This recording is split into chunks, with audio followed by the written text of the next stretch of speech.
अस्सलाम वालेकुम दोस्तों, एनएमडी गढ़ बीघा सोर्स में मैं आपको खुशामदीद कहती हूँ। अगर आपको इस वीडियो की कोई भी चीज़ समझ आए तो प्लीज़ इस वीडियो को लाइक करें, अपने फ्रेंड्स फेलोज़ और उन स्टूडेंट्स के साथ इसको शेयर करें जो कोचिंग को अफोर्ड नहीं कर सकते।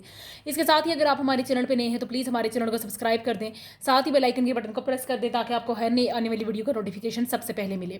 आज जो टॉपिक हम डिस्कस करने जा रहे हैं, हमने 150 एमसीक्यूज़ डिस्कस कर लिए हैं बायोलॉजिकल मॉलिक्यूल से।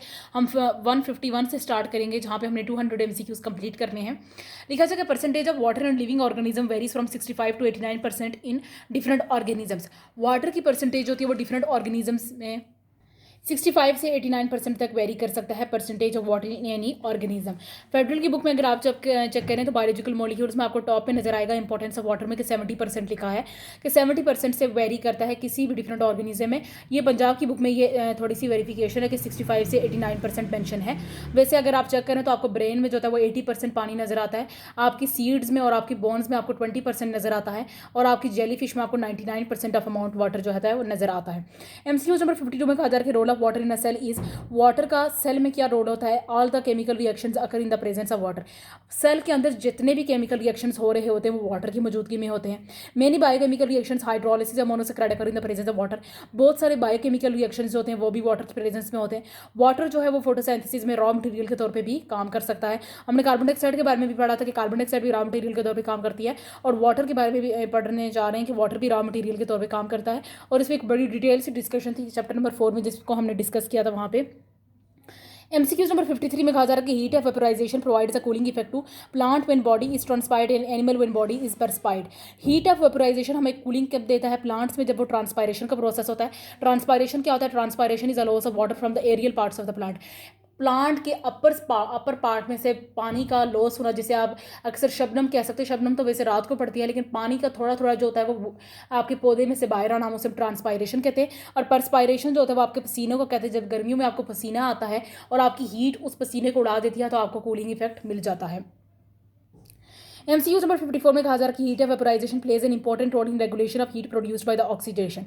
हीट ऑफ वेपोराइजेशन जो होती है वो हीट को रेगुलराइज करने में बहुत इंपॉर्टेंट रोल करती है।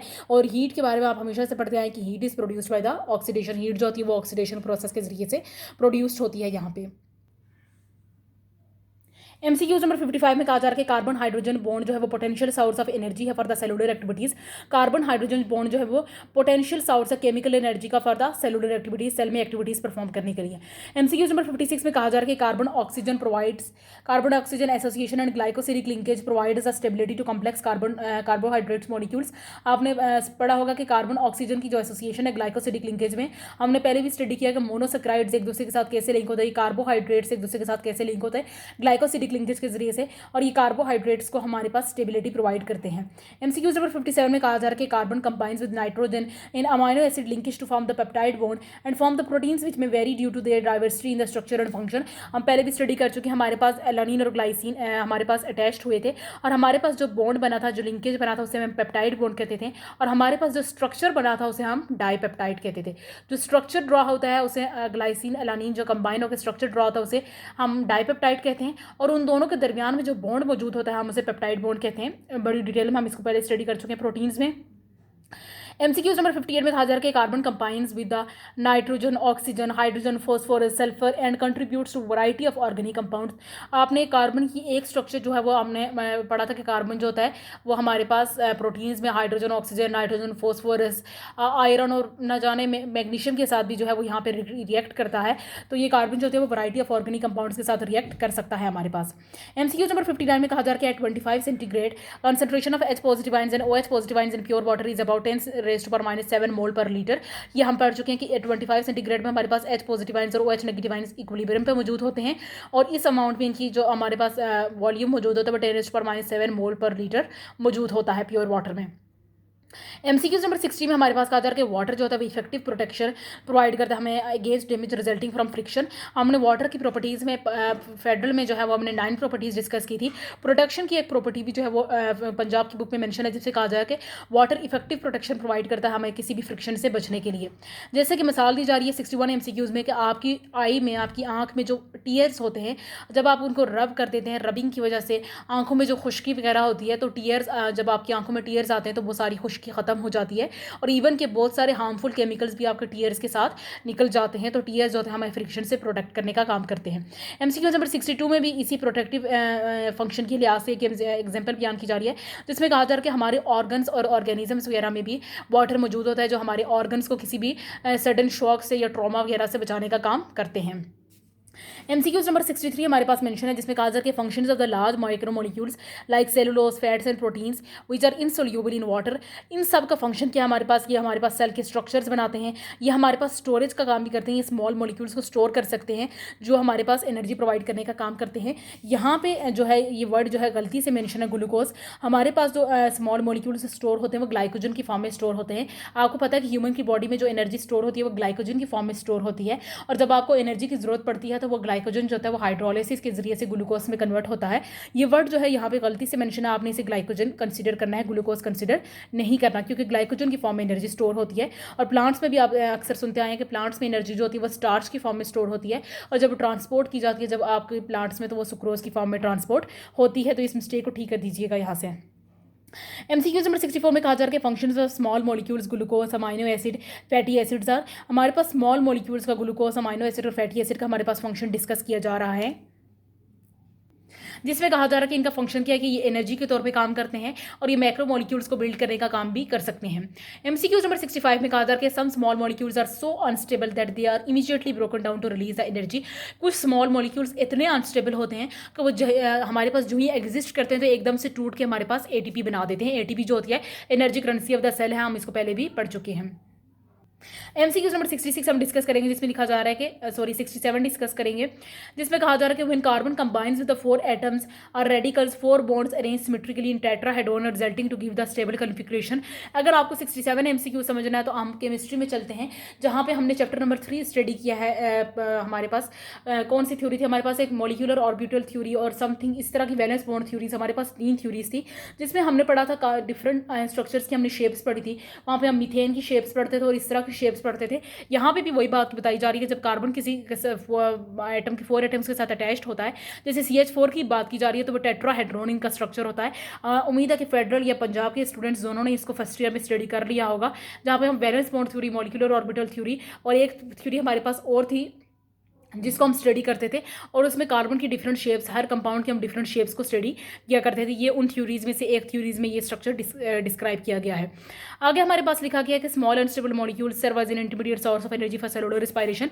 ये 66 MCQs में कहा जा रहा है कि अनस्टेबल मॉलिक्यूल्स जो होते हैं, स्मॉल अनस्टेबल मॉलिक्यूल्स होते हैं, वो एनर्जी के तौर पर काम करते हैं। MCQ नंबर 68 में कहा जा रहा है कि stability associated with the tetravalency of carbon atom makes it favourable element for the synthesize of complicated cellular structure. उसने कहा कि कार्बन की जो टेट्रावैलेंसी है, जो टेट्रावैलेंसी हमारे पास कार्बन की मौजूद है कि ये 4 बॉन्ड्स बना सकता है, उसको हम टेट्रावैलेंसी करते हैं। इस टेट्रावैलेंसी की वजह से कार्बन के पास ये एबिलिटी होती है कि वो बहुत कॉम्प्लिकेटेड से कॉम्प्लिकेटेड स्ट्रक्चर भी ड्रॉ किया जा सकता है कार्बन की इस टेट्रावैलेंसी की स्टेबिलिटी की वजह से। MCQ नंबर 69 में कहा जा रहा है कि carbon combines mutually form the stable branch और अनब्रांच चेन्स और रिंग्स।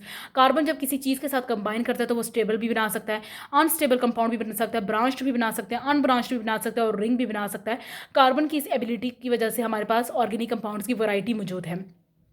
अगर आपने ऑर्गेनिक कंपाउंड्स का स्ट्रक्चर आई होप से सेकेंड ईयर के स्टूडेंट्स ने पढ़ लिया होगा। सेकेंड ईयर के स्टूडेंट्स ने जब आप ऑर्गेनिक केमिस्ट्री को स्टडी करते हैं तो आपको पता चलता है कि कार्बन की इस टेट्रावैलेंसी और इसकी इस एबिलिटी की वजह से हमारे पास vast variety of organic compounds carbon के मौजूद हैं। आगे लिखा कि carbon carbon bond from the skeleton of organic compounds. Carbon carbon bond skeleton कैसे बनाता है?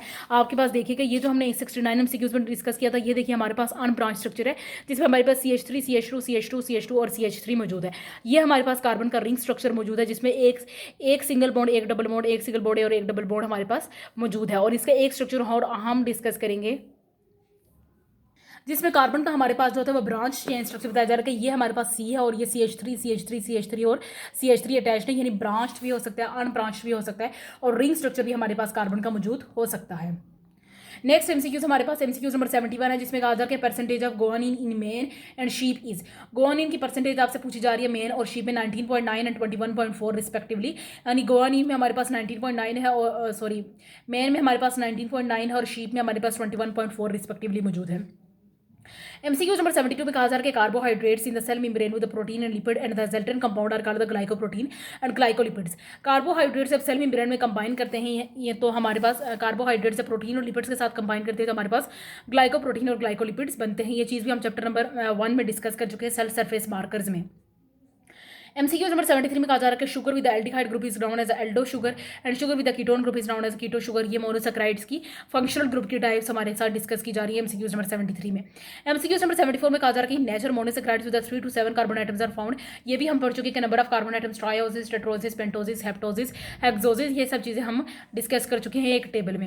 MCQ नंबर 75 में कहा जा रहा है कि monosaccharides of general formula CH2ON where N is the whole number from 3 to many thousands। अभी आपने कहा कि N जो मोनोसैकेराइड्स में अमाउंट होती है वो कार्बन नंबर 3 से स्टार्ट होती है। यहाँ पे आपने स्टडी किया ट्रायोसिस से एप्टोसिस। अक्सर बच्चे इस MCQs को गलत कर देते हैं कि वो होल नंबर को कंसिडर कर देते हैं फ्रॉम द जीरो या फ्रॉम द जीरो से कंसिडर कर लेते हैं, क्योंकि हमारे पास होल नंबर जो होता है वो जीरो से स्टार्ट होता है तो वो जीरो से कंसिडर कर लेते हैं। जीरो से मोनोसैकेराइड्स में नहीं बल्कि 3 से स्टार्ट होते हैं।